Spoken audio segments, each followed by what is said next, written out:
wa nastaghfiruh wa na'udzu billahi min syururi anfusina wa min sayyiati a'malina may yahdihillahu fala mudhillalah wa may yudlil fala hadiyalah. Asyhadu an la ilaha illallah wahdahu la syarikalah wa asyhadu anna Muhammadan abduhu wa rasuluh alladzi la nabiyya ba'dah, amma ba'du. Yang terhormat Ketua Umum Pimpinan Pusat Persatuan Islam dengan seluruh jajarannya, yang terhormat Ketua Dewan Hizbah PP Persis, yang terhormat Ketua Pimpinan Wilayah Persis Jawa Barat dengan seluruh jajarannya, hadirin dan hadirat yang berbahagia. Acara mubahasah pimpinan wilayah Persis Jawa Barat dalam mengungkap gerakan Salafi di Indonesia akan segera dimulai. Diawali dengan ucapan Bismillahirrahmanirrahim. Acara yang pertama, sambutan atau laporan Ketua Panitia Mubahasah PW Persis Jawa Barat kepada Al-Ustadz Haji Muhammad Sayyib Saidin selaku Ketua Bidgar Dakwah, kami persilakan. Innal hamdalillah nahmaduhu wa nasta'inuhu wa nastaghfiruh wa na'udzu billahi min syururi anfusina wa min sayyiati a'malina. May yahdihillahu fahuwal muhtadi wa may yudlilhu fala hadiyalah. Asyhadu an la ilaha illallah wa asyhadu anna Muhammadan abduhu wa rasuluh. Ahlan wa sahlan wa marhaban bikum bi wasiati Rasulillah. Yang terhormat Ketua Umum PP Persis, juga Ketua Dewan Hizbah, yang sekaligus juga para pemateri pada acara pada kesempatan ini. Alhamdulillah dengan inayah dan taufik Allah Subhanahu wa Ta'ala, acara mengenai masalah mengungkap gerakan Salafi yang kita rencanakan, alhamdulillah pada kesempatan ini bisa kita selenggarakan. Mengenai masalah yang perlu kami laporkan pada kesempatan ini selaku panitia, tentunya menghaturkan jazakumullah khairan katsira yang kami sampaikan kepada para pemateri dan juga kepada para peserta, di mana keadaan mubahasah kali ini adalah merupakan mubahasah yang ketiga pimpinan wilayah Persatuan Islam Jawa Barat, di mana keadaan pada kesempatan ini adalah para peserta terdiri dari para ketua pimpinan daerah Persatuan Islam yang ada di Jawa Barat bersama ketua bidang gerakan dakwahnya, kemudian para ketua otonom PW Persis Jawa Barat, kemudian para undangan, di mana keadaan pemateri pada kesempatan ini insya Allah yang terhormat Al-Ustadz Kiai Haji Dr. Anas Siddiq Amin MBA, kemudian yang kedua Al-Ustadz Kiai Haji Aceng Jakaria, kemudian yang ketiga Al-Ustadz Kiai Haji Usman Solihuddin, yang keempat adalah Al-Ustadz Kiai Haji Profesor Dr. Muhammad Maman Abdurrahman, kemudian Al-Ustadz Kiai Haji Amin Jamaluddin, dan dari pihak Salafi yang kami hormati sebagai pemateri adalah Al-Ustadz Kiai Haji Abu Qatadah, kemudian yang kedua Al-Ustadz Kiai Haji Abdul Hakim, di mana keadaan dari kelompok Salafi yang kami undang juga Al-Ustadz Yunus Anis, Al-Ustadz Aib Saifuddin, dan Al-Ustadz Tonari, di mana kepada para penyaji dari pihak Salafi bersama rombongan kami menghaturkan ahlan wa sahlan wa marhaban bikum biwasiat Rasulillah. Kemudian acara ini terselenggara atas restu pimpinan Pusat Persatuan Islam dan didukung oleh semua pihak.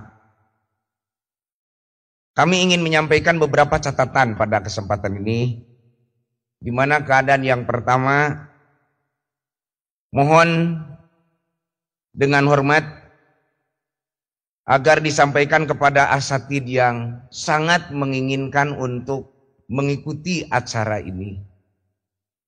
Sehubungan tempatnya terbatas, kami tidak bisa mengabulkan kepada permohonan-permohonan yang ingin mengikutinya. Dan insya Allah acara seperti ini akan kita gelar di tempat yang lebih luas dan secara terbuka. Kemudian yang selanjutnya, kami juga mengundang beberapa orang asatid yang seyogyanya akan menjadi pemateri. Akan tetapi sehubungan terbatasnya waktu, maka itu pun hanya mungkin keadaan nanti akan diberi kesempatan dalam acara dialog setelah para pemateri memaparkan makalahnya. Kemudian mohon maaf yang sebesar-besarnya atas segala kekurangan para panitia. Kepada semua pihak yang mendukung kami menghaturkan jazakumullah katsira. Dan kami mengharapkan sekali keadaan acara ini menjadi amal yang jariah di sisi Allah Subhanahu wa taala, dan diharapkan juga yang hadir bisa menyampaikan kepada yang tidak hadir di antara kita. Dan akhirnya semoga kita semua bisa mengikuti acara ini dengan serius dan seksama dari awal sampai akhir acara ini selesai. Rupanya tidak panjang-panjang yang kami sampaikan, walaupun semua hadirin dan hadirat pada kesempatan ini merupakan tamu-tamu yang sengaja kami undang, sedangkan adhaifu rahmatun, tamu adalah merupakan rahmat. Dan paman kana yu'minu billah wal yaumil akhir fal yukrim dhaifahu. Keamanan dan keselamatan tamu dititipkan oleh Rasulullah Shallallahu alaihi wasallam kepada dua keimanan, ialah keimanan kepada Allah dan hari kemudian. Akan tetapi kami juga terbatas bahwa Rasulullah SAW bersabda, la yatakalapan ahadun lidoifihi ma la yaqdiru alaihi. Sekian dan mohon maaf yang sebesar-besarnya. Aqulu qauli hadza wa astaghfirullah li wa lakum. Wassalamualaikum warahmatullahi wabarakatuh. Dilanjutkan dengan sambutan Ketua Pimpinan Wilayah Persis Jawa Barat, sekaligus membuka secara resmi mubahatsah pimpinan wilayah Persis Jawa Barat pada saat ini. Kepada yang kami hormati Al-Ustadz Haji Muhammad Idad Sumarta, kami persilakan. Bismillahirrahmanirrahim. Alhamdulillah. Nahmaduhu nasta'inu wa nastaghfiruh wa na'udzu billahi min syururi anfusina wa min sayyiati a'malina. May yahdihillahu fala mudilla lahu wa may yudlil fala hadiya lahu. Asyhadu an la ilaha illallah wahdahu la syarikalah wa asyhadu anna Muhammadan abduhu wa rasuluh alladzi man la bi'abada. Amma ba'du fa ya ayyuhal hadirun ittaqullaha haqqa tuqatih wa la tamutunna illa wa antum muslimun. Yang kami hormati Al-Ustadz Kiai Haji Dr. Andes Siddiq Aminullah MBA selaku pimpinan pusat Persatuan Islam. Yang kami hormati Bapak Al-Ustadz sekaligus orang tua kami KH Usman Solehuddin selaku Dewan Hizbah yang sangat kami cintai. Ketua Penasehat Al-Ustadz Emon yang hadir mewakili yang lain, serta penasehat dari pimpinan wilayah Jawa Barat yang juga diwakili oleh Ustadz Rustam Lukman. Hadirin yang berbahagia, yang ingin kami sampaikan adalah pertama-tama ucapan terima kasih jazakallahu khairan katsiran atas kehadiran tamu-tamu kita dari Salafi yang nampaknya pada hari ini telah hadir di tengah-tengah kita. Dan alhamdulillah undangan kami telah mendapat sambutan yang luar biasa, sehingga para peserta yang juga terpaksa harus kami tempatkan di luar sementara karena banyak hal nampaknya yang perlu dan ingin diketahui bersama. Kemudian kepada pimpinan daerah serta para mubalik yang dalam ini diwakili oleh Ketua Bidkar dakwah masing-masing, pada hari ini juga alhamdulillah telah hadir di tengah-tengah kita. Dan mohon maaf, masih ada yang di tengah perjalanan masih mencari lokasi, nampaknya mereka itu ke sini. Pada hari ini memang ada 2 kegiatan di tempat ini. Di depan ada perhelatan hajat, pernikahan. Di sini kita akan melakukan pembahasan. Sekali lagi jazakumullahu khairan katsiran atas segala perhatian. Mudah-mudahan yang kita bahas pada hari ini dalam mubahasah ketiga ini menjadikan sesuatu yang lebih terbuka lagi dalam dakwah kita ke depan. Sebab pada hakikatnya semua ormas yang menghadapi dakwah sekarang ini memang sedang banyak tantangan. Nah, oleh karena itu kita menghendaki dari mubahasah ini kita akan mendapat kesamaan langkah, kesamaan sikap bagaimana kita menghadapi dakwah-dakwah ini ke depan. Terutama dengan saudara-saudara kami dari Salafi yang alhamdulillah pada saat ini juga sedang menata dakwah ini ke depan, menghadapi tantangan yang sama, musuh yang sama di antara kita semua pada saat-saat ini. Nah, oleh itu mudah-mudahan mubahasah saat ini akan menjadikan suasana kita di lapangan tidak terjadi hal-hal yang satu sama lain berbenturan, barangkali itu.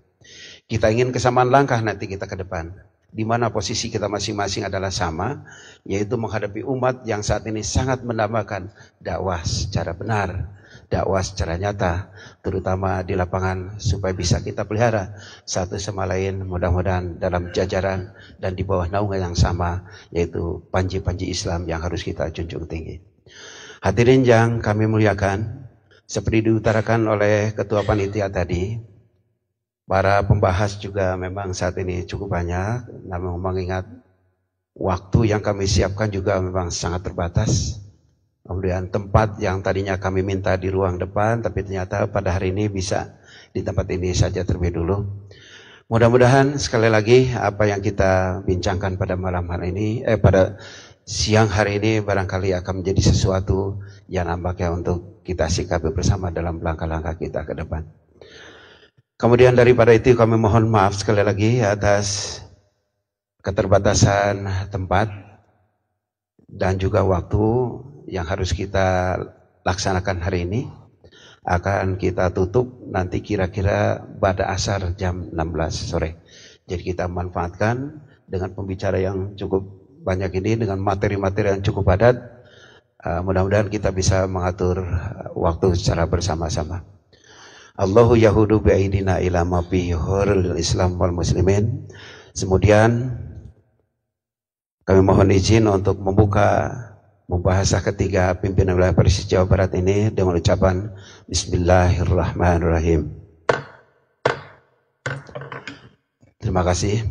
Assalamualaikum warahmatullahi wabarakatuh.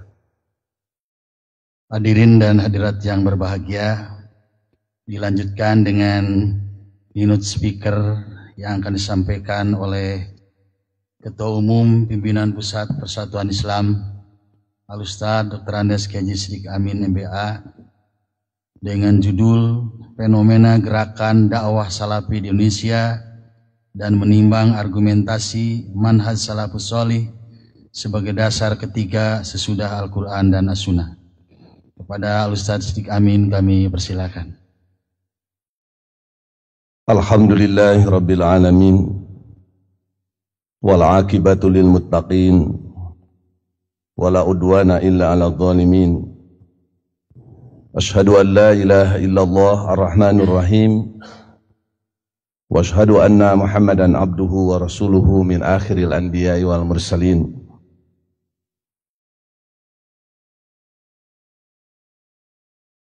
Asatidatil kiram, wabil khusus para pensarah,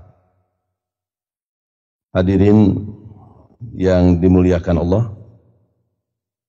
Pertama-tama kita panjatkan syukur alhamdulillah dengan bimbingan inayah dan rahmat Allah serta inisiatif dari pimpinan wilayah Persis Jawa Barat. Pada hari ini kita bisa berkumpul di majelis mubahasa. Mudah-mudahan kajian kita tentang salafiyah ini bermanfaat adanya. Dan dengan segala keterbatasan pengetahuan dan kemampuan, izinkan saya menyampaikan hal-hal sebagai berikut.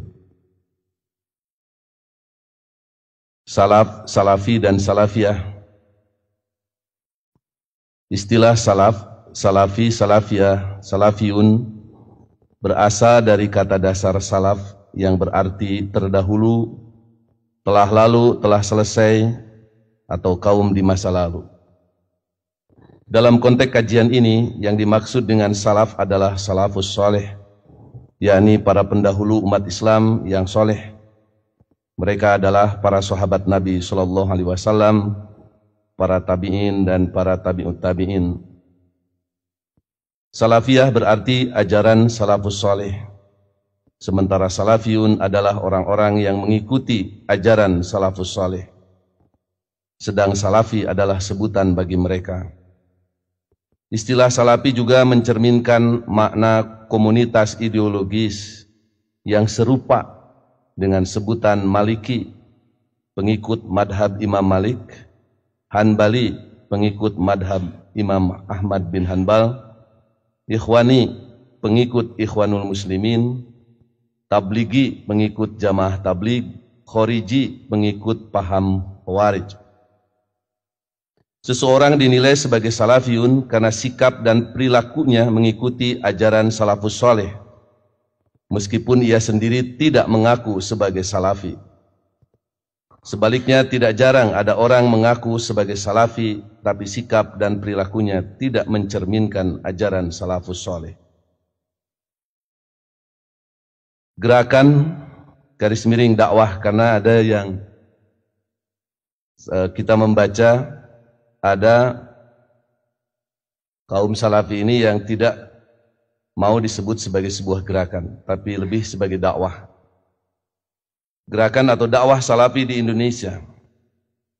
Menurut Profesor Dr. Dadan Wildan M. Hum dalam bukunya Pasang Surut Gerakan Pembaharuan Islam di Indonesia cetakan 2000, gerakan Wahabisme di Saudi Arabia yang dimotori oleh Imam Muhammad bin Abdul Wahhab, sebuah gerakan pembaharuan yang dalam istilah Imam Ibnu Taimiyah disebut Muhyi Atharis Salaf, dalam waktu singkat telah menyebar ke seluruh pelosok dunia, termasuk Indonesia. Pada akhir abad ke-18, gerakan salaf ini telah masuk di ranah Minangkabau. Tercatat tokoh Haji Miskin dari Pandai Sikat, Haji Sumanik dari 8 kota, dan Haji Piabang dari Tanah Datar. Ketiganya menyaksikan secara langsung gerakan kaum Wahabi di Mekah saat mereka menunaikan ibadah haji. Mereka kemudian melakukan upaya yang sama di Minangkabau. Perkembangan gerakan pembaharuan Islam di Indonesia pada awal abad ke-20 ditandai dengan berdirinya beberapa organisasi Islam. Organisasi yang pertama muncul adalah organisasi pendidikan yang dimotori oleh masyarakat Arab Indonesia yang prihatin terhadap pendidikan kaum muslimin yang dikuasai oleh kolonial Belanda. Awalnya lembaga pendidikan itu lebih diperuntukkan bagi masyarakat Arab sendiri. Namun kehadirannya telah membawa dampak positif bagi perkembangan pendidikan Islam selanjutnya. Pada tanggal 17 Juli 1905 didirikan Al-Jam'iyah Al-Khairiyah yang kemudian lebih dikenal dengan Jamiat Khair di Jakarta. Pada Oktober 1911, 3 orang guru utama dari Timur Tengah, yakni Syekh Ahmad Surkati As-Sudani dari Sudan, Syekh Muhammad Taib dari Maroko, dan Syekh Muhammad Abdul Hamid dari Mekah, atas undangan Jamiat Khair tiba di Jakarta dan bergabung dengan kelompok ini. Dari ketiga tokoh itu, Syekh Ahmad Surkatilah yang paling banyak memberikan andil bagi upaya pembaharuan Islam di masyarakat Indonesia. Namun karena ada konflik dengan masyarakat Arab Sayyid yang merasa memiliki derajat yang lebih tinggi, karena meyakini memiliki garis keturunan dengan Nabi SAW, pecahlah Jamiah Khair ini. Syekh Ahmad Surkati lantas mendirikan lembaga lain yang diberi nama Al-Irsyad atau Al-Jam'iyatul Islah wal Irsyadil Arabi yang didirikan pada tanggal 16 September 1914. Pada tanggal 18 November 1912, Kiai Haji Ahmad Dahlan di Yogyakarta mendirikan Muhammadiyah. Organisasi ini didirikan tidak hanya terdorong oleh upaya kristenisasi dan pembatasan akses masyarakat muslim ke dunia pendidikan dan pelayanan publik seperti kesehatan dan sosial yang dilakukan oleh kolonial Belanda, tapi juga merupakan perlawanan terhadap tradisionalisme Islam. Upaya pembaharuan Islam di Jawa berbeda dengan upaya serupa yang dilakukan di Sumatera Barat. Tantangan tradisionalisme Islam di Jawa relatif lebih berat. Hal ini disebabkan oleh kuatnya pengaruh nilai-nilai Hindu-Buddha serta nilai-nilai paganistik lainnya yang ada pada masyarakat Islam Jawa waktu itu. Di Bandung juga terdapat gerakan yang mempunyai dasar yang sama dengan Muhammadiyah dalam menyebarkan ajaran salaf, serta berusaha mengembalikan umat Islam kepada Al-Quran dan As-Sunnah. Organisasi ini bernama Persatuan Islam atau Persis, yang didirikan pada tanggal 12 September 1923 oleh Kiai Haji Zamzam dan Kiai Haji Muhammad Yunus, yang keduanya berasal dari Palembang. Dalam aktivitasnya, Persis berusaha keras mengembalikan umat Islam ke dalam ajaran Al-Quran dan As-Sunnah, menghidupkan ruhul jihad dan ijtihad, serta membasmi segala bentuk bid'ah, khurafat, syirik, dan taklid buta melalui pendekatan dakwah lisan, tulisan, dan lisanil hal, serta mendirikan lembaga-lembaga pendidikan. Menurut Abu Abdirrahman At-Talibi dalam bukunya Dakwah Salafiyah, Dakwah Bijak, meluruskan sikap keras dai salafi cetakan 2006. Sejak awal tahun 80-an terjadi perkembangan dakwah yang berbeda di Indonesia. Saat itu mulai berdatangan elemen-elemen pergerakan dakwah Islam dari luar negeri ke Indonesia. Kebetulan jika merunut sejarah, tahun 70-an merupakan tahun internasionalisasi bagi jamaah-jamaah dakwah tertentu. Di tahun 80-an mulai muncul Tarbiyah atau Ikhwanul Muslimin, Jamaah Tabligh, Hizbut Tahrir, Jamaah Islamiyah, dan belakangan mereka yang menamakan dirinya Salafi. Menurut At-Talibi, kini muncul kesan kuat bahwa komunitas Salafiyah di Indonesia terpecah ke dalam dua kelompok besar yang saling bermusuhan. Kelompok pertama ialah Salafi Yamani, yang merupakan kelanjutan dari Laskar Jihad di masa lalu. Mereka merupakan jaringan para dai Salafi yang berafiliasi kepada syekh-syekh Salafi di Timur Tengah, khususnya Markaz Ilmiah Darul Hadis Syekh Mukbil bin Hadi Al-Wadi'i di kota Sa'adah, Yaman. Kelompok ini sangat menolak metode pergerakan atau harokiyah, sebab hal itu dianggap sebagai bid'ah dan merupakan praktek fanatisme atau hizbiyah. Salafi Yamani dulu ditokohi oleh Ustadz Ja'far Umar Talib dari Malang. Ia yang mendirikan pondok pesantren Ihya Sunnah di Degolan, Yogyakarta. Dialah pelopor Salafi Yamani di Indonesia di awal tahun 90-an, sampai dibubarkannya Forum Komunikasi Ahlu Sunnah wal Jamaah yang disingkat FKAWJ, yang didirikan pada tanggal 14 Februari 1998 serta sayap militernya yang diberi nama Laskar Jihad yang ia dirikan pada tanggal 30 Januari 2000. Ia juga menerbitkan majalah yang diberi nama Salafi. Tapi kini Ustadz Ja'far Umar dianggap bukan lagi bagian dari komunitas Salafi Yamani. Demikian juga majalah Salafinya. Para ulama yang menjadi rujukan para dai Salafi Yamani, terutama Syekh Robi bin Hadi Al-Madkhali dan Syekh Mukbil bin Hadi Al-Wadi'i, merekomendasikan agar FKAWJ dan Laskar Jihadnya dibubarkan. Ja'far Umar juga ditahdir, diberi peringatan keras oleh gurunya sendiri. Dan setelah kejadian itu, ia dijauhi oleh para pemuda Salafi Yamani. Pesantrennya juga jadi kosong melompong. Para kolehannya pun satu persatu menjauhinya, termasuk Muhammad Umar As-Sewed yang kini menjadi tokoh Salafi Yamani. Dia yang kini memimpin pondok pesantren Diyaus Sunnah di Kecapi, Cirebon. Kelompok kedua ialah Salafi Haroki, yaitu dakwah salafiyah yang menerapkan sistem pergerakan atau harokiyah. Metode tersebut meskipun tidak sama persis, serupa dengan metode yang ditempuh oleh jamaah-jamaah dakwah Islam seperti Ikhwanul Muslimin, Hizbut Tahrir, Jamaah Tabligh, dan lain-lain. Pola haroki inilah yang membedakan kelompok ini dengan Salafi Yamani dan Salafi-Salafi independen yang tidak mengikatkan diri dengan jamaah, madrasah, atau organisasi apapun. Menurut Salafi Haroki, tandim atau sistem organisasi itu dibutuhkan untuk menunaikan dakwah di tengah berbagai fitnah kehidupan zaman modern. Mereka menilai bahwa sistem organisasi itu sebagai bentuk ijtihad yang diperbolehkan dalam Islam. Di kalangan Salafi Yamani dan sebagian ulama Salafi, baik di Yaman maupun di Timur Tengah, pada umumnya, ada sebutan bagi komunitas Salafi Haroki ini, yaitu sururi atau sururiyah. Dinisbahkan kepada seorang tokoh yang dianggap sebagai perintis gerakan ini, yakni Muhammad Surur bin Nayef Zainal Abidin, mantan tokoh Ikhwanul Muslimin asal Syria. Muhammad Surur adalah pemimpin Yayasan Al-Muntada Al-Islami yang berpusat di London. Lembaga ini mengkoordinasikan majlis-majlis dakwah salafiyah yang berpola pergerakan. Selain Muntada Al-Islami, ada juga Jum'iyah Ihya Ut-Turas Al-Islami yang berpusat di Kuwait yang dipimpin oleh Syekh Abdurrahman Abdul Khaliq. Salafi Haroki ini menjadi identik dengan dua organisasi dakwah ini, meskipun di luar keduanya masih ada lembaga-lembaga lain yang juga menempuh metode serupa. Permusuhan dalam tanda kutip antara Salafi Yamani dengan Salafi Haroki ini nampak sangat tajam. Pihak Yamani menyebut kelompok Haroki ini sebagai ahlul bid'ah, sehingga berhak untuk direndahkan serendah-rendahnya, dihinakan dan dijauhi.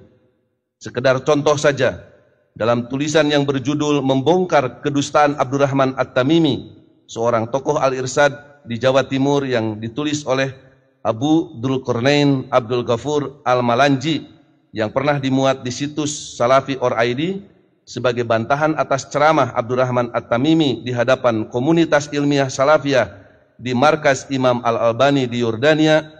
Abu Dzulqarnain menyebut Abdurrahman dengan sebutan Al-Kadzab, kalajengking beracun dan ular berbisa. Pihak yang paling banyak diserang oleh majalah Salafi ialah Ikhwanul Muslimin dan tokoh-tokoh seperti Hasan Al-Banna, Sayyid Qutub, Yusuf Qaradawi, Hasan Turabi, dan sebagainya. Syekh Mukbil bin Hadi ketika memberi pengantar buku Raf'ul Lisam Al-Mukhalafatil Qaradawi li Syariatil Islam, menyingkap tabir penyimpangan Al-Qaradawi terhadap syariat Islam, pernah dimuat di situs Salafi Or.id 19 April 2004. Kata pengantar, Syekh Mukbil diletakkan paling atas sebelum pengantar dari murid-murid beliau dan ulama lainnya. Buku tersebut merupakan karya dari Syekh Ahmad bin Muhammad bin Mansur Al-Udaini. Dalam pengantarnya, Syekh Mukbil antara lain mengatakan, Alhamdulillah, tiada seorang pun dai penyeru kepada kesesatan dari kalangan ulama jahat, melainkan ada pada Ahlus Sunnah yang membidiknya, sampai tersungkur dan tersingkap kebobrokannya. Para dai Ahlus Sunnah senantiasa memperingatkan kaum muslimin dari kebatilan dan kesesatan ulama jahat. Allah Subhanahu wa taala berfirman, sebenarnya kami melontarkan yang hak kepada yang batil, lalu yang hak itu menghancurkannya, maka dengan serta-merta yang batil itu lenyap. Surat Al-Anbiya 18. Di antara sekian banyak dai dolalah yang menyeru kepada kesesatan pada zaman sekarang ini adalah Yusuf Qaradawi, mufti Qatar. Sungguh dia telah menjadi amunisi baru bagi musuh-musuh Islam. Dia telah mencurahkan pena dan lisannya guna menyerang agama Islam. Dai Ahlus Sunnah tidak akan tinggal diam. Mereka pasti akan mengarahkan anak panah kepadanya dan menghabisi argumennya, sebagaimana mereka telah menghabisi dai-dai sesat lainnya. Di antara dai Ahlus Sunnah yang melakukan demikian adalah Syekh Al-Fadil Ahmad bin Muhammad bin Mansur Al-Udaini. Dia telah banyak meneliti sepak terjang kesesatan Qaradawi. Pokok-pokok kesesatan Qaradawi itu dipatahkan berdasarkan dalil-dalil Al-Quran dan As-Sunnah. Sejak awal 1996, melalui majalah Salafi, Ja'far Umar juga pernah melontarkan celaan sangat keras terhadap Yusuf Qaradawi. Ja'far Umar menyebut Al-Qaradawi sebagai aduwullah, musuh Allah, dan sebutan Yusuf Al-Quraidi, Yusuf dari suku Yahudi Quraidah. Sebutan-sebutan tersebut sempat dikoreksi oleh guru Ja'far Umar di Yaman, dan gurunya memberi sebutan yang menurutnya lebih baik, yakni Yusuf Al-Qarado, dalam arti Yusuf sang penggunting, maksudnya penggunting syariat Islam.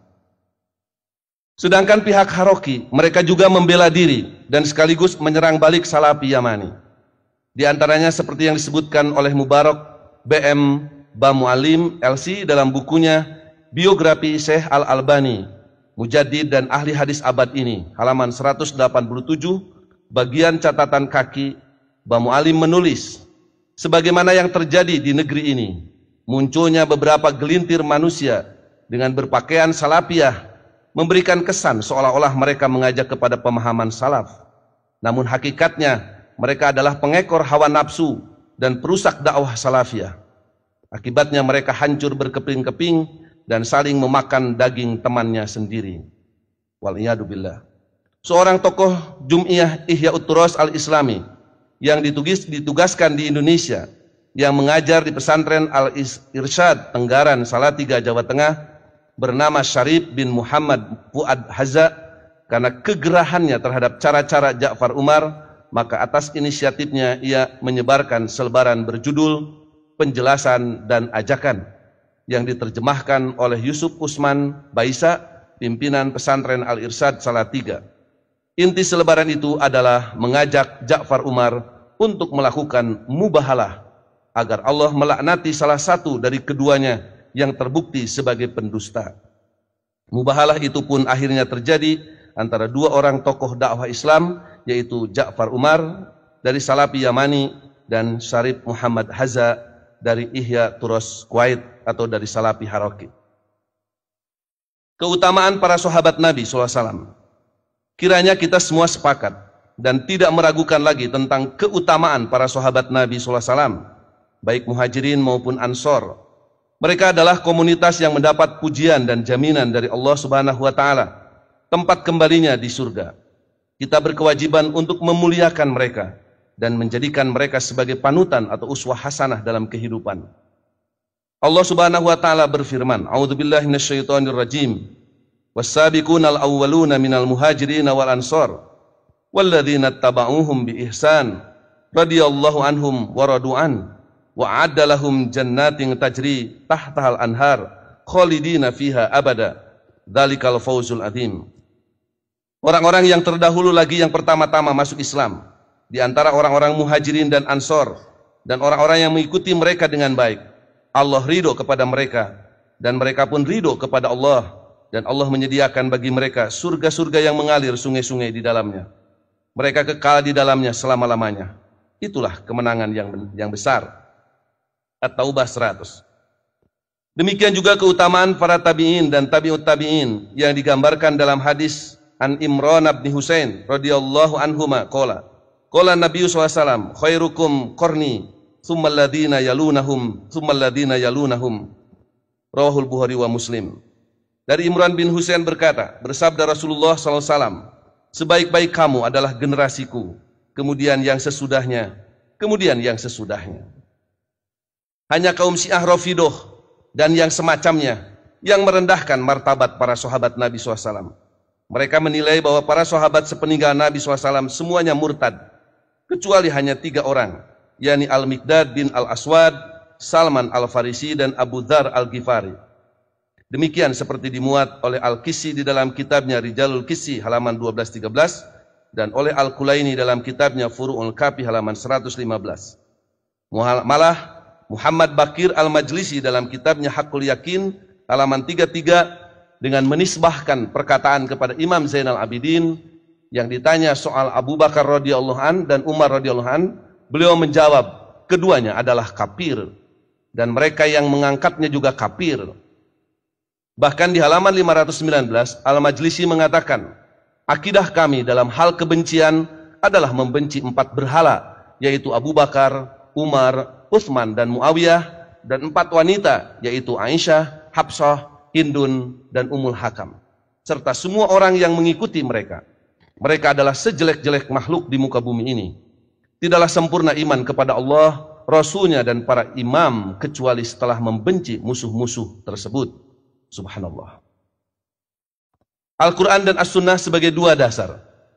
Selama ini, para tokoh dan organisasi Muhyi Atharis Salaf selalu mendasarkan kegiatan dakwahnya kepada Al-Quran dan As-Sunnah, menyuruh umat untuk kembali kepada Al-Quran dan As-Sunnah, karena keyakinan yang kuat atas jaminan Rasulullah SAW yang menyatakan bahwa siapapun yang berpegang teguh atau berpedoman kepada Al-Quran dan As-Sunnah tidak akan sesat selamanya.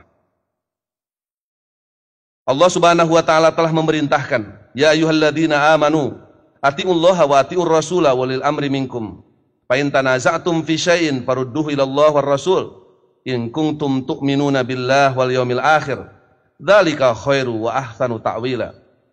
Hei orang-orang yang beriman, taatilah Allah dan taatilah Rasulnya dan ulil amri di antara kamu. Kemudian jika kamu berlainan pendapat tentang sesuatu, maka kembalikanlah ia kepada Allah, yakni Al-Quran, dan Rasul, yaitu sunnahnya, jika kamu benar-benar beriman kepada Allah dan hari kemudian. Yang demikian itu lebih utama bagimu dan lebih baik akibatnya. Surat An-Nisa 59. Nabi bersabda, taraktu fikum amroin lan tadillu ma tamassaktum bihima kitaballah wa sunnata nabi.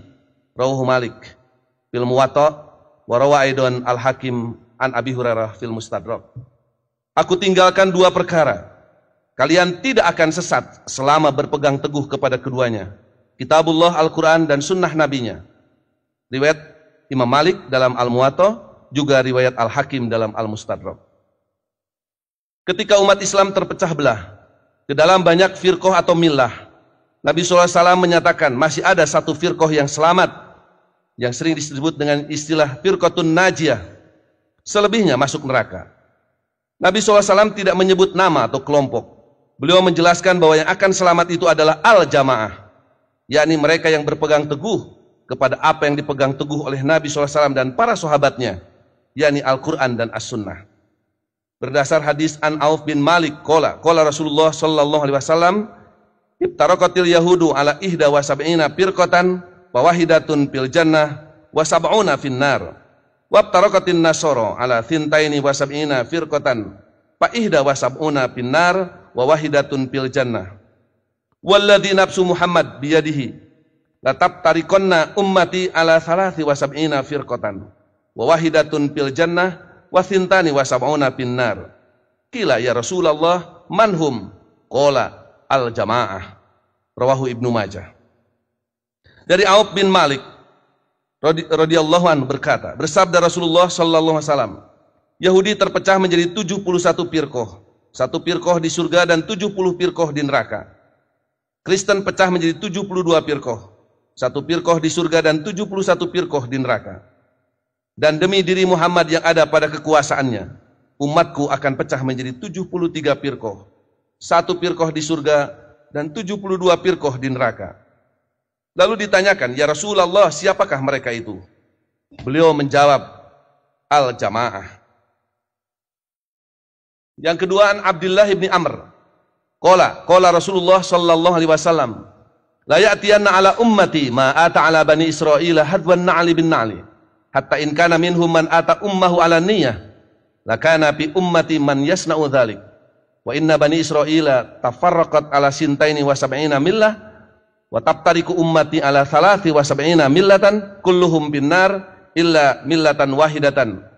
Qalu wa man hiya ya Rasulullah? Qala ma ana alaihi wa ashabi. Rawahu Tirmizi. Dari Abdullah bin Amr berkata, bersabda Rasulullah sallallahu alaihi wasallam, benar-benar akan datang atau menimpa kepada umatku seperti apa yang pernah datang atau menimpa kepada Bani Israel, setapak demi setapak. Sampai jika ada pada mereka, Bani Israel atau Ahlul Kitab, anak yang memperkosa ibunya dengan terang-terangan, maka pada umatku akan ada yang melakukan perbuatan keji seperti itu. Sesungguhnya Bani Israel terpecah menjadi 72 milah, dan umatku akan pecah menjadi 73 milah. Semuanya akan masuk neraka kecuali 1 milah. Mereka bertanya, siapakah dia ya Rasulullah? Beliau menjawab, ma ana alaihi wa ashabi. Mereka yang berpegang teguh pada apa yang aku dan sahabatku pegang teguh, yakni Al-Quran dan As-Sunnah. Rawahu Tirmidzi. Kemudian yang ketiga, an Jabir bin Abdullah qala kana Rasulullah sallallahu alaihi wasallam idza khotaba ihmarat ainahu wa ala sautuhu wastadda ghadabuhu hatta ka'annahu mundiru jaishin yaqulu sabahakum wa massaakum wa yaqulu bu'istu ana was-sa'atu kahatain wa yakrunu baina isba'aihi as-sababati wal wusta wa yaqulu amma ba'd fa inna khairal hadits kitabullah wa khairul huda huda Muhammad wa syarrul umur muhdatsatuha wa kullu bid'atin dolalah. Rawahu Muslim. Dari Jabir bin Abdullah berkata, Rasulullah SAW jika berkhutbah, kedua matanya memerah, suaranya keras, seperti sangat marah, seperti seorang komandan pasukan. Beliau bersabda, perhatikanlah waktu pagi dan sore kalian. Masa kerasulanku dengan kiamah seperti ini? Beliau berisyarat dengan telunjuk dan jari tengahnya. Beliau bersabda, amma ba'du, sesungguhnya sebaik-baik perkataan adalah kitabullah, dan sebaik-baik petunjuk adalah petunjuk Muhammad sallallahu alaihi wasallam, dan sejelek-jelek urusan adalah yang diada-adakan, dan setiap bid'ah itu sesat. Manhaj salafus saleh sebagai dasar ketiga. Bagi salafi Yamani, siapapun yang hanya berdiri di atas Al-Quran dan As-Sunnah, tapi tidak berdiri di atas manhaj salafus saleh, mereka adalah sesat. Berikut saya kutip pernyataan Syekh Al-Albani ketika memberi fatwa tentang kesesatan Hizbut Tahrir yang dimuat oleh Salafi or ID 1 Juni 2003 sebagai berikut. Ketika ada yang bertanya, saya banyak membaca tentang Hizbut Tahrir dan saya kagum terhadap banyak pemikiran-pemikiran mereka. Saya ingin Anda menjelaskan atau memberikan faidah pada kami dengan penjelasan yang ringkas tentang Hizbut Tahrir ini. Syekh Al-Albani menjawab antara lain, golongan atau kelompok atau perkumpulan atau jamaah apa saja dari perkumpulan Islamiyah, selama mereka tidak berdiri di atas kitabullah, Al-Quran dan sunnah Rasulullah sallallahu alaihi wasallam, serta di atas manhaj atau jalan atau cara salafus salih, maka dia, golongan itu, berada dalam kesesatan yang nyata. Tidak diragukan lagi bahwasanya golongan atau hizib apa saja yang tidak berdiri di atas tiga dasar ini, Al-Quran, sunnah Rasulullah SAW, dan manhaj salafus salih, maka akan berakibat atau membawa kerugian pada akhirnya, walaupun mereka itu dalam dakwahnya ikhlas. Syekh Muhammad Nasiruddin Al-Albani juga menjelaskan tentang belum cukupnya jika hanya berdasar Al-Quran dan As-Sunnah, seperti dimuat oleh situs As-Sunnah or ID 13 Juni tahun 2000 sebagai berikut. Syekh Al-Albani menjelaskan sebabnya kembali kepada dua hal, yaitu pertama, hubungan dengan dalil syar'i, dan kedua, fenomena jamaah Islamiyah yang ada. Berkenaan dengan sebab pertama, kita dapati dalam nas-nas yang berupa perintah untuk menaati hal lain di samping Alkitab dan As-Sunnah, sebagaimana dalam firman Allah, dan taatilah Allah, taatilah Rasul dan ulil amri di antara kalian. Surat An-Nisa 59. Jika ada waliul amri yang dibaiat kaum muslimin, maka menjadi wajib ditaati seperti keharusan taat kepada Alkitab dan As-Sunnah. Walau kadang muncul kesalahan dari dirinya dan bawahannya, taat kepadanya tetap wajib untuk menepis akibat buruk dari perbedaan pendapat dengan menjunjung tinggi syarat yang sudah dikenal, yaitu tidak ada ketaatan kepada makhluk di dalam bermaksiat kepada Al-Khaliq. Lihat As-Sahihah nomor 179. Dan barang siapa yang menentang Rasul sesudah jelas kebenaran baginya dan mengikuti jalan yang bukan jalan orang-orang mukmin, kami biarkan mereka berkuasa terhadap kesesatan yang telah dikuasainya itu. Dan kami masukkan dia ke dalam jahanam, dan jahanam itu seburuk-buruk tempat kembali. Surat An-Nisa 115. Allah Ta'ala, Allah Maha Tinggi dan jauh dari main-main. Tidak disangka lagi penyebutan sabilil mu'minin atau jalan kaum mukminin pasti mengandung hikmah dan manfaat yang besar. Ayat itu membuktikan adanya kewajiban penting, yaitu agar ittiba kita terhadap Alkitab dan As-Sunnah harus sesuai dengan pemahaman generasi Islam yang pertama, yaitu generasi sahabat. Inilah yang diserukan dan ditekankan oleh dakwah salafiyah di dalam inti dakwah dan manhaj tarbiyahnya. Sesungguhnya dakwah salafiyah benar-benar akan menyatukan umat, sedangkan dakwah lainnya hanya akan mencabik-cabiknya. Allah berfirman, dan hendaklah kamu bersama-sama orang-orang yang benar. At-Taubah ayat 119. Siapa saja yang memisahkan antara Alkitab dan As-Sunnah dengan As-Salafus Salih, bukanlah seorang yang benar selamanya. Adapun berkenaan dengan sebab kedua, bahwa kelompok-kelompok dan golongan-golongan umat Islam sekarang ini sama sekali tidak memperhatikan untuk mengikuti jalan kaum mukminin yang telah disinggung ayat di atas dan dipertegas oleh beberapa hadis. Di antaranya hadis tentang firqah yang berjumlah 73 golongan. Semua masuk neraka kecuali satu. Rasul mendeskripsikan sebagai dia golongan itu adalah yang berada di atas pijakan dan para sahabatku hari ini. Hadis ini senada dengan ayat yang menyitir tentang jalan kaum mukminin. Di antara hadis yang juga senada maknanya adalah hadis Irbad bin Sariyah yang di dalamnya memuat perintah, pegangilah sunnahku dan sunnah khulafaur rasyidin sepeninggalku. Jadi di sana ada dua sunnah yang harus diikuti, sunnah Rasul dan sunnah khulafaur rasyidin. Menjadi keharusan atas kita generasi mutaakhirin untuk merujuk kepada Alkitab dan As-Sunnah dan jalan kaum mukminin. Kita tidak boleh berkata, kami mandiri dalam memahami Alkitab dan As-Sunnah tanpa petunjuk salafus soleh. Demikian juga kita harus memiliki nama yang membedakan antara yang hak dan batil di zaman ini.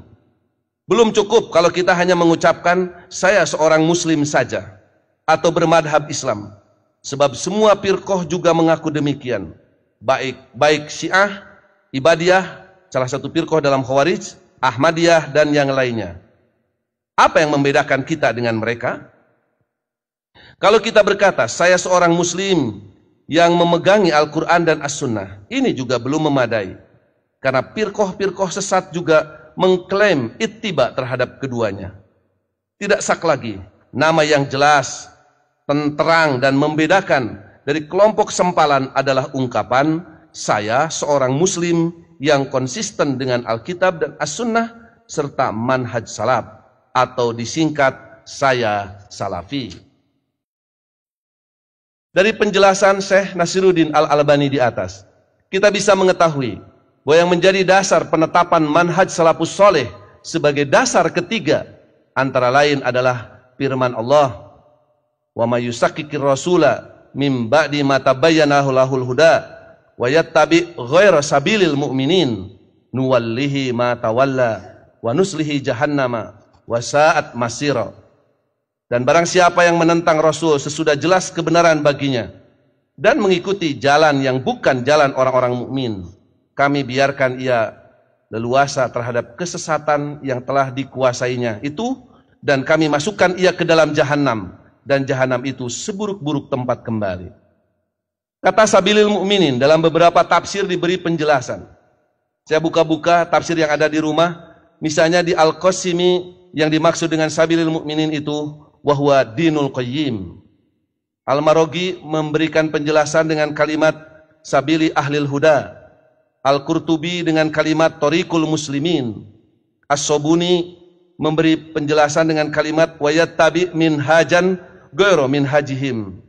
Al-Fakhrur Raji dengan kalimat ghairu dinil muwahhidin. An-Nasafi ay sabilil ladzi hum alaihi minad dinil hanifi. Al-Munir memberi penjelasan dengan kalimat ay ittifaqul mujtahidin min ummati Muhammadin sallallahu alaihi wasallam ba'da wafatihi fi asrin minal usur ala hukmi syar'i. Dari beberapa penafsiran di atas, beberapa di antaranya menunjukkan bahwa yang dimaksud dengan sabilil mukminin itu adalah ajaran Islam, ajaran tauhid. Terutama jika dikaitkan dengan sababun nuzul ayat ini terkait dengan orang-orang kafir Quraisy yang datang ke Madinah kemudian menyatakan diri masuk Islam, tapi setelah kembali ke Mekah kemudian mereka murtad dan kembali kepada kemusyrikan. Mereka meninggalkan jalan orang-orang yang beriman, yakni ajaran Islam, agama tauhid. Agama Islam, agama tauhid. Syekh Muhammad Mutawalli As-Sa'rawi di dalam tafsirnya juz 5 halaman 2637 menghubungkan kata sabilil mu'minin dengan ayat wa anna hadza sirati mustaqima fattabi'uhu wa la tattabi'us subula fatafarraqu bikum an sabilihi dzalikum wassaqum bihi la'allakum tattaqun. Al-An'am 153. Dan bahwa yang kami perintahkan ini adalah jalanku yang lurus, maka ikutilah dia dan janganlah kamu mengikuti jalan-jalan yang lain, karena jalan-jalan itu mencerai-beraikan kamu dari jalannya. Yang demikian itu diperintahkan Allah kepadamu agar kamu bertakwa. Jika ayat ini dikaitkan dengan hadis Nabi SAW di atas yang menyebutkan bahwa umat Islam akan pecah menjadi 73 firqah atau millah, semua masuk neraka kecuali satu, yaitu ma ana alaihi wa ashabi, yaitu mereka yang berpegang teguh kepada Al-Quran dan As-Sunnah. Argumentasi yang kedua yaitu firman Allah di surat An-Nisa 59, ya ayyuhalladzina amanu atiullaha wa atiur rasula wa ulil amri minkum fa in tanaza'tum fi syai'in farudduhu ilallah war rasul in kuntum tu'minuna billahi wal yaumil akhir dzalika khairu wa ahsanu ta'wila. Argumentasi dengan menggunakan ayat ini untuk menetapkan manhaj salafus soleh sebagai dasar ketiga kiranya kurang relevan, karena kalimat ulil amri minkum bersifat umum dan bisa berlaku pada setiap zaman dan makan, tidak hanya khusus pada zaman sahabat sampai generasi tabi'ut tabi'in. Dalam ayat ini juga dengan jelas dan terang, jika kita bertentangan dalam suatu urusan, Allah hanya memerintahkan kembali kepada Allah yaitu Al-Quran dan Rasul yaitu As-Sunnah. Tidak ada perintah kepada ulil amri, kembali kepada ulil amri. Argumentasi ketiga adalah hadis dari Irbad bin Sariyah, usikum bitaqwallah wa sam'i wa ta'ati wa in abdun habasyun fa innahu man ya'is minkum yara ikhtilafan katsira wa iyyakum muhdatsatil umur fa innaha dalalah faman adraka dzalika minkum fa alaihi bisunnati wa sunnatil khulafa'ir rasyidin al-mahdiyyin addu 'alaiha bin nawajid. Rawahu Tirmizi. Aku berpesan kepada kalian agar bertakwa kepada Allah, wajib mendengar dan taat meskipun pemimpinmu itu seorang habsi. Sesungguhnya barang siapa yang berumur panjang akan menyaksikan perselisihan yang banyak. Hati-hatilah dengan urusan yang diada-adakan, sebab yang diada-adakan itu sesat. Barang siapa di antara kalian dengan keadaan seperti itu, maka hendaklah ia mengikuti sunnahku dan sunnah para khulafaur rasyidin yang mendapat petunjuk. Pegang teguhlah dengan sungguh-sungguh. Berdasar hadis ini, kita diperintahkan untuk mengikuti sunnah Nabi SAW dan sunnah para khulafaur rasyidin. Tapi kita belum pernah mendapatkan keterangan dari Nabi SAW siapa-siapa saja yang disebut atau masuk kategori khulafaur rasyidin itu. Apakah terbatas kepada Abu Bakar radhiyallahu anhu sampai dengan Ali bin Abi Thalib radhiyallahu anhu? Jika di kemudian hari ada khalifah atau pemimpin yang termasuk kategori Rasyidin dan Mahdiyin, menurut hadis ini, menurut hadis di atas, adalah wajib bagi umat Islam untuk mengikutinya. Dengan demikian tidak hanya Khulafaur Rasyidin yang salaf, tapi juga yang khalaf. Persoalan berikutnya, apakah kalimat atau sebutan Khulafaur Rasyidin Al-Mahdiyin dalam hadis di atas dapat diberlakukan dalam pengertian umum yang mencakup semua sahabat, tabi'in dan tabi'ut tabi'in, untuk kemudian diambil istinbat bahwa manhaj salafus soleh sebagai dasar ketiga. Tanpa mengurangi rasa hormat kita atas kemuliaan para sahabat, dalam kenyataan kita kerap kali dihadapkan kepada kesulitan dalam memahami ayat atau hadis Nabi SAW. Ketika di antara sahabat Nabi SAW sendiri terjadi perbedaan pendapat atau sikap, lantas sahabat manakah yang harus diikuti? Kita ambil contoh satu misalnya, tentang makna aulamastumun nisa dalam Quran surat An-Nisa ayat 43 dan Al-Maidah ayat 6. Ibnu Mas'ud berpendapat, mencium itu termasuk lamasu, hendaklah berwudu. Lamasu itu bukan bersetubuh. Begitu dalam Nailul Autor juz 1 halaman 231. Sementara Ali bin Abi Thalib dan Ibnu Abbas menafsirkan mulamasah itu dengan arti jima atau bersetubuh. Kalau kita lihat Subul Salam juz 1 halaman 66. Pendapat sahabat mana yang harus kita ambil? 2. Dalam hadis riwayat Al-Bukhari dijelaskan bahwa adzan Jumat itu dilakukan apabila imam sudah duduk di mimbar pada zaman Nabi SAW, Abu Bakar dan Umar. Maka pada masa Khalifah Utsman, di mana manusia muslim semakin banyak, Utsman memerintahkan untuk menambah adzan ketiga yang kini sering disebut dengan adzan awal di Zauro, sebuah tempat di pasar Madinah.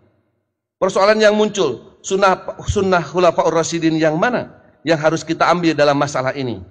Apakah yang berlaku di zaman Abu Bakar dan Umar, di mana adzan Jumat itu hanya 1 kali?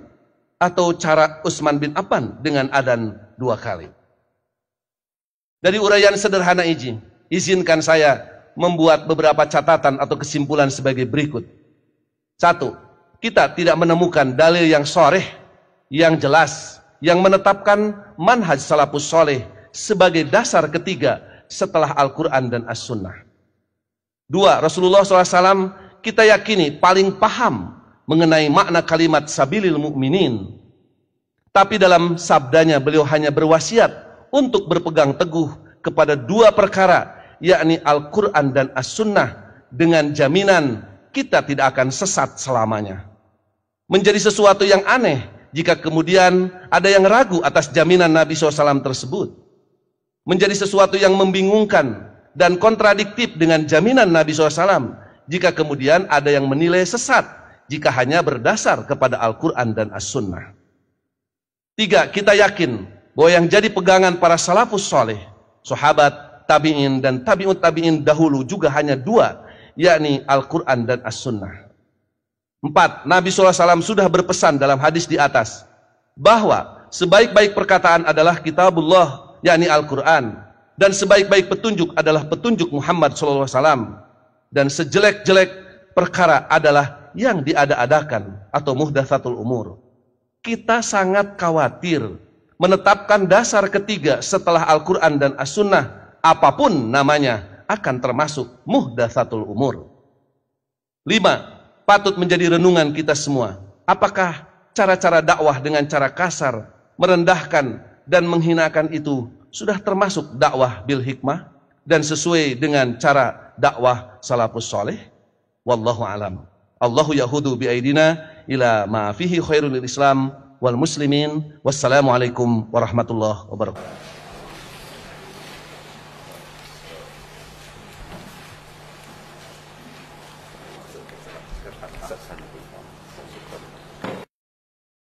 Demikianlah hadirin yang berbahagia, dari awal sampai akhir dalam acara pembukaan ini. Mudah-mudahan pada acara ini kita semua senantiasa bersama ridho Allah Subhanahu wa Ta'ala. Dan untuk melanjutkan acara berikutnya yang insya Allah nanti akan dipandu oleh Al-Ustadz Rahmat Najib.